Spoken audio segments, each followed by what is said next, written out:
শিকারীর মুখ থেকে বাঁচতে অক্টোপাস নিজেই তার হাত শরীর থেকে ছিঁড়ে ফেলে। কিন্তু গল্প এখানেই শেষ নয়, বরং শুরু।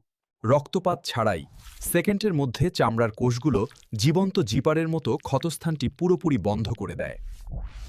এরপর সেখানে ছুটে আসে বিশেষ স্টেম সেল, তৈরি করে ব্লাস্টেমা, নতুন অঙ্গ গড়ার এক জীবন্ত কারখানা। এই কোষগুলো থেকেই বেরিয়ে আসে একটি স্বচ্ছ কচি হাত। ভেতরে চলতে থাকে স্নায়ু আর রক্তনালীর এক জটিল নকশা তৈরির কাজ। যেন এক বায়োলজিক্যাল 3D প্রিন্টার।